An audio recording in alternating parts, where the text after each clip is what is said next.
आपके अपने YouTube channel global science IQ में आप सभी लोगों का मैं हार्दिक स्वागत करती हूँ। आशा करती हूँ आप सभी लोग बहुत ही अच्छे होंगे और आपकी स्टडी भी बहुत ही अच्छी चल रही होगी।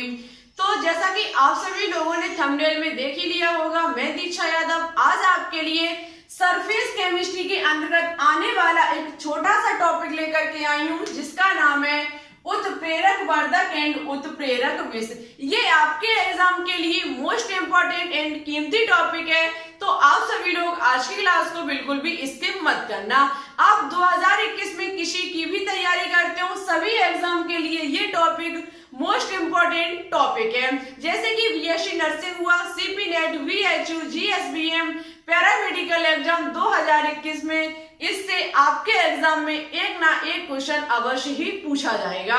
तो आप सभी लोग आज की क्लास को बिल्कुल भी स्किप मत करना, मेरे साथ अंत तक बने रहना। और साथ ही साथ यदि आपको आज की क्लास अच्छी लगे, पसंद आए, तो प्लीज इसे एक बार लाइक एंड दोस्तों के साथ शेयर करना बिल्कुल भी ना भूलें। हमारे चैनल पर न्यू हो तो प्लीज इसे सब्सक्राइब करके बेल आइकन को प्रेस ऑल पर क्लिक कर लें। इससे हमारी आने वाली वीडियो के नोटिफिकेशन आप तक सबसे पहले पहुंच सकेंगे।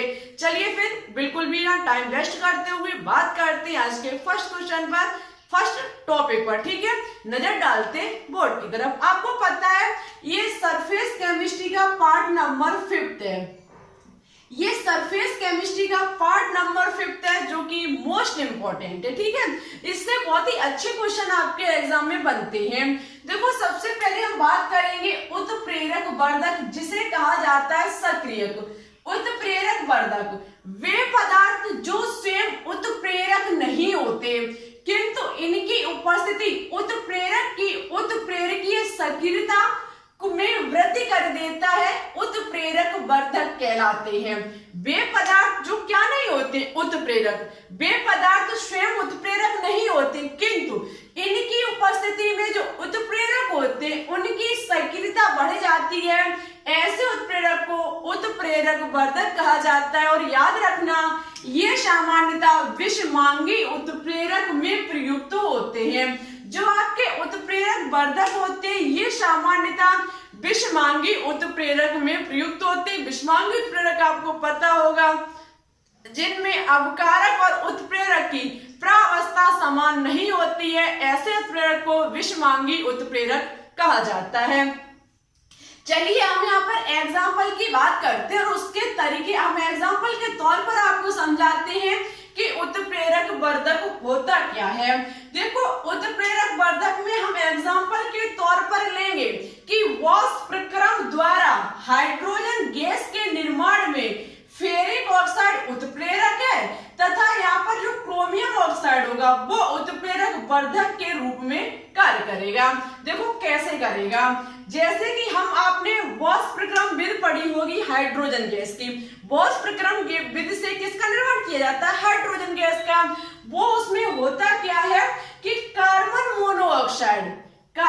मोनोऑक्साइड गैस जो होगी वो जल के साथ क्रिया करेगी। ठीक है, ये भी हमारी गैस अवस्था में होगी और ये जो हमारा जल जो होगा वो भी गैसीय अवस्था में होगा, इसकी हम वाष्प लेंगे। ठीक है, यहाँ पर कार्बन मोनोऑक्साइड की क्रिया जब किसके साथ कराई जाती है, जल के साथ कराई जाती है, तो यहाँ पर याद रखना जो फेरिक ऑक्साइड होगा, जो आपका फेरिक ऑक्साइड होगा वो यहाँ पर सॉलिड स्टेट में होगा।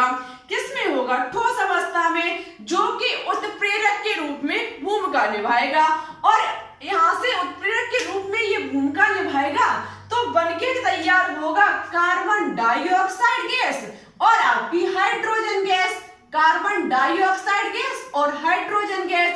अब हम बात कर सकते हैं कि जब हमने वाष्प प्रक्रम के द्वारा हाइड्रोजन गैस का निर्माण किया तो वहां पर कार्बन मोनोऑक्साइड की क्रिया जल के साथ कराई गई फेरिक ऑक्साइड की उपस्थिति में, तो हाइड्रोजन गैस का निर्माण हुआ। लेकिन क्वेश्चन हम किसके अंतर्गत करा रहे हैं, उत्प्रेरक वर्धक के रूप में। तो उत्प्रेरक वर्धक के रूप में यहाँ पर कौन कार्य करेगा, तो देखो उत्प्रेरक वर्धक के रूप में यहाँ कार्य करेगा क्रोमियम ऑक्साइड।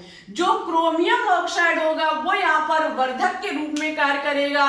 उत्प्रेरक के रूप में यहाँ पर Fe2O3 कार्य करेगा, वर्धक के रूप में Cr2O3 करेगा।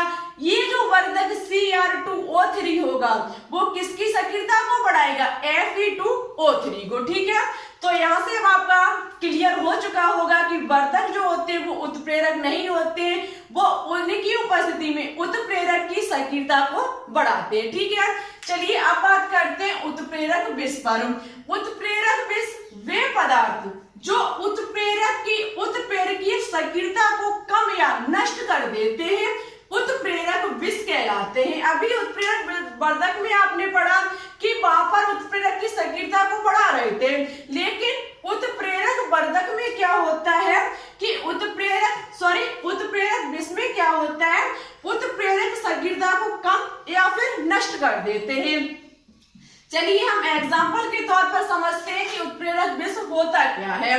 देखो रोजन-मुंडन आपने अपक्रिया पढ़ी होगी जहां पर एसिटिल क्लोराइड जो होता है जिसका फॉर्मूला CH3COCl होता है, ये एसिटिल क्लोराइड जो होता है वो पीडी की उपस्थिति में, पीडी आपका होता है पैलोडियम, ये जो पीडी की उपस्थिति में जब इसकी क्रिया कराई जाती है हाइड्रोजन गैस के साथ, किसके साथ कराई जाती है, हाइड्रोजन गैस के साथ, तो आपको पता है निर्माण होता है एसिटेल्डिहाइड का। एसिटेल्डिहाइड का फॉर्मूला CH3CHO होता है और बाहर निकलती है आपकी HCl। ठीक है, हाइड्रोक्लोरिक अम्ल जो होता है वो बाहर निकलता है। जब यहाँ पर ये रोजन-मुंडन अपक्रिया है, जब एसिटिल क्लोराइड की क्रिया हाइड्रोजन गैस के साथ पैलोडियम उत्प्रेरक की उपस्थिति में कराई जाती है तो एसिटेल्डिहाइड का निर्माण होता है। अब याद रखना यहाँ पर जो बेरियम सल्फेट होगा वो यहाँ पर विष का कार्य करेगा। किसका कार्य करेगा, विष का कार्य करेगा। ये जो बेरियम सल्फेट होगा वो पैलोडियम की जो सक्रियता होगा उसको कम कर देगा या नष्ट कर देगा, जिससे कि ये क्रिया कैसी हो जाएगी, धीमी हो जाए। मतलब अब क्रिया तो होगी लेकिन इसकी जो सक्रियता होगी उसको वो कम कर देगा या फिर नष्ट कर देगा। जबकि वर्धक में क्या था, ये वर्धक जो था वो उत्प्रेरक की सक्रियता को बढ़ा रहा था। ठीक है, तो आई होप आपको उत्प्रेरक वर्धक और उत्प्रेरक विष समझ में आ चुके होंगे। मन में किसी भी प्रकार का डाउट हो कमेंट बॉक्स में लिख देना, हम आपको नेक्स्ट क्लास में समझाने की पूरी कोशिश करेंगे। आज के लिए बस इतना ही। एक क्वेश्चन होमवर्क के तौर पर है, आपको धनात्मक उत्प्रेरक और ऋणात्मक उत्प्रेरक के एक एग्जाम्पल कमेंट बॉक्स में कमेंट करके बताने होंगे। ठीक है, धनात्मक उत्प्रेरक और ऋणात्मक उत्प्रेरक के। ठीक है, और पिछली क्लास में हमने एक क्वेश्चन होमवर्क में दिया था अधिशोषण, रासायनिक अशोषण और भौतिक अशोषण में 3 आपको अंतर लिखने थे। उसका आंसर ओनली एक स्टूडेंट ने दिया जिसका नाम है विकास पटेल। ठीक है, और किसी ने भी नहीं दिया, लेकिन आप लोग कोशिश किया करो ज्यादा से ज्यादा आंसर देने की। जितना अधिक आप आंसर दोगे उतनी तैयारी आपकी बेहतरीन होगी। आज के लिए बस इतना ही, फिर ठीक है चलते। वीडियो अच्छी लगे तो लाइक एंड दोस्तों के साथ शेयर करना बिल्कुल भी ना भूले। चैनल पर न्यू हो तो प्लीज इसे एक बार सब्सक्राइब करके बेल आइकन को प्रेस ऑल पर क्लिक कर ले। Thanks for watching this video. जय हिंद, जय भारत।